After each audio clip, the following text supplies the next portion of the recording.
So let's talk about fixing the shrines and dungeons in Breath of the Wild, because I think there's a lot to be desired. I haven't heard very many people say they loved the dungeons.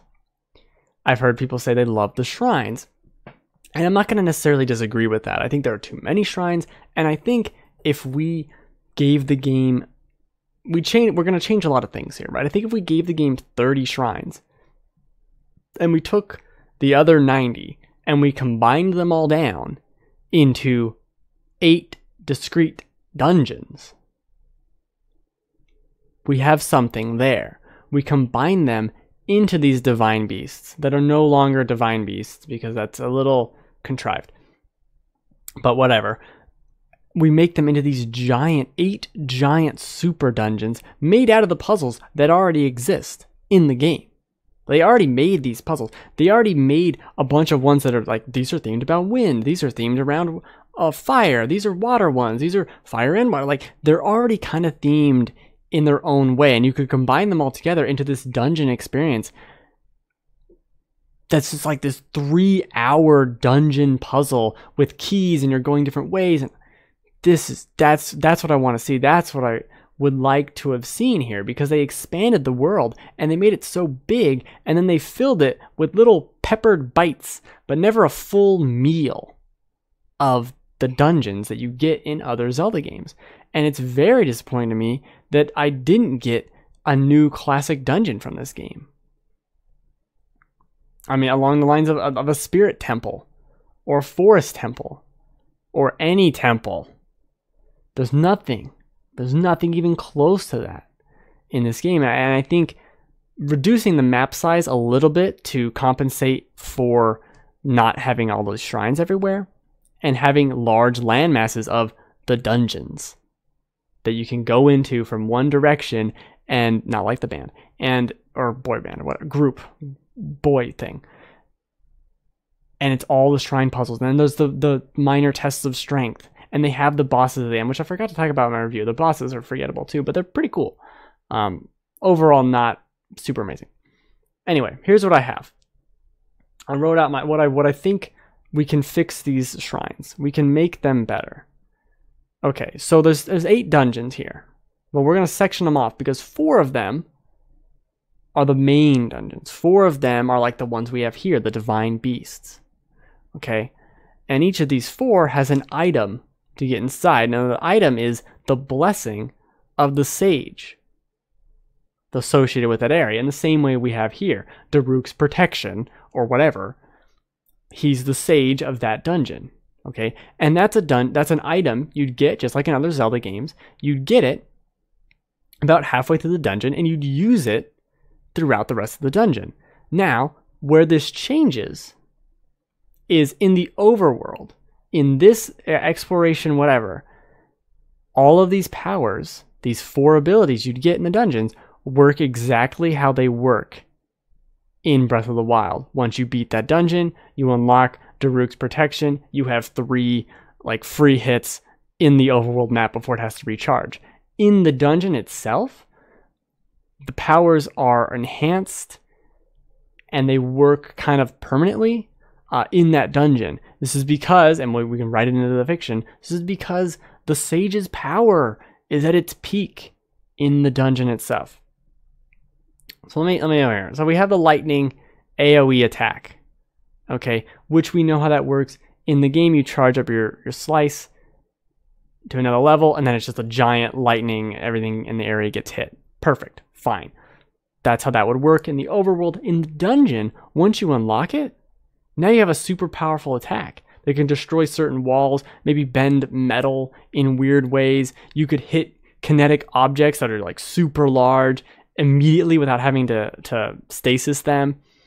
Things like knocking down a tower and having it make a bridge, like a giant bridge. There's some interesting ideas you could do there, and this is my least interesting one out of the 4. Right? You could even use it to charge up machines in the area because it's electric attack, and do certain things with that it's now like a projectile, like a thunder rod in a way. I think that's an interesting way to break it down. But this only gets more important or more interesting from there. The flight one in the game allows you to hold the jump button and up in the air, and then you can glide around and do that. So that's very important. If I ever played the game again, I'd get that one first. Quite honestly, that one first. It's just great. In this dungeon, once you unlock it, now you can just jump and glide around. And all these puzzles and all these things you walked by at the beginning to get there, now you can jump over them and see these different paths and start going to where you need to go. Maybe you're climbing a tower and you couldn't get up the tower any further, so you had to go this other way. And then you get that ability, you get this blessing, and then you go up the rest of the tower. These are the things I'd want to see in a dungeon. These items that you get halfway through and they don't go away. Like, you still get them in the overworld. They don't intrude on the game's reliance on having all the abilities from the start.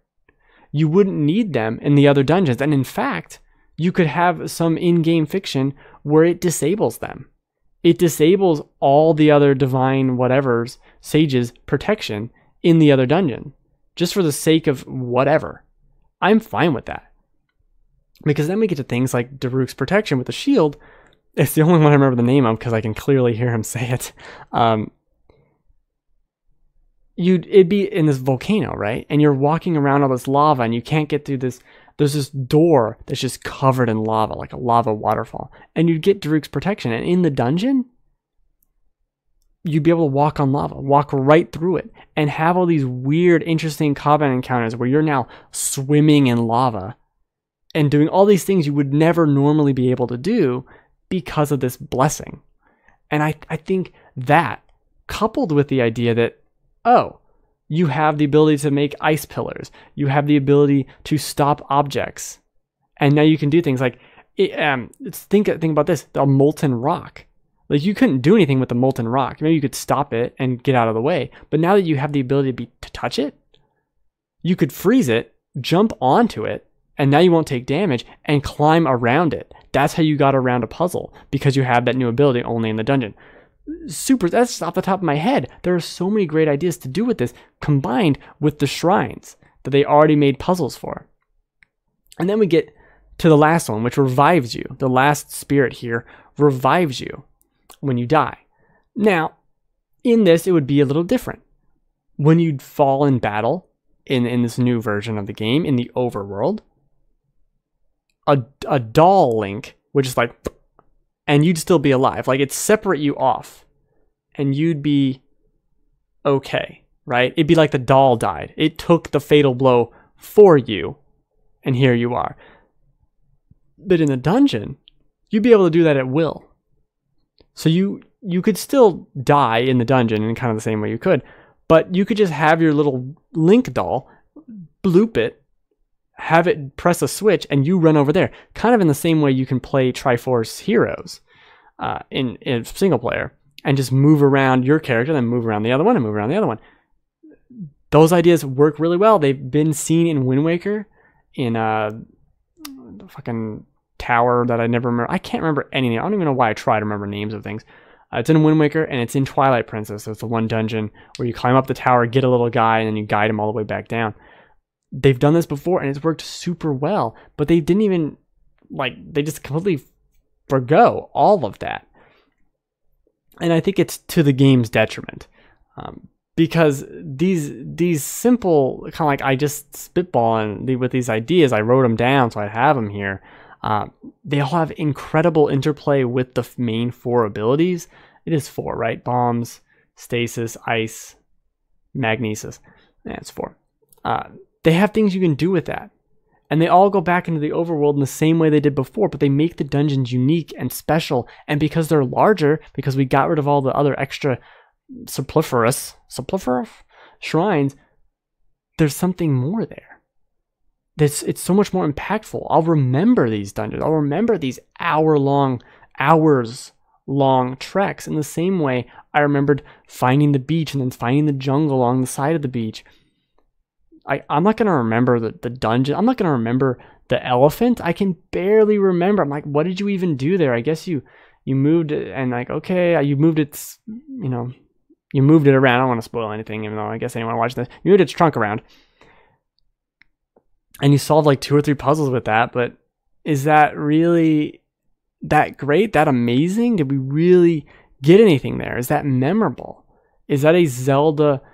Is that in the pantheon of Zelda moments? It's not even in the top 50, like at all. It's just completely forgettable. And I think by removing the special item that each dungeon used to have, they lost identity. Because you can do them in any order, they didn't lose anything. It was the item. It was the item itself. And those 4 items you need to traverse the entire world. So I don't think we should get rid of them. But I think by adding temporary abilities that only work for that dungeon, but do still give you a limited boost help afterwards in the overworld, is a nice way to skirt around that. And I think could have made for a much better dungeon/shrine going experience in Breath of the Wild. Also, now I'm reading a book. So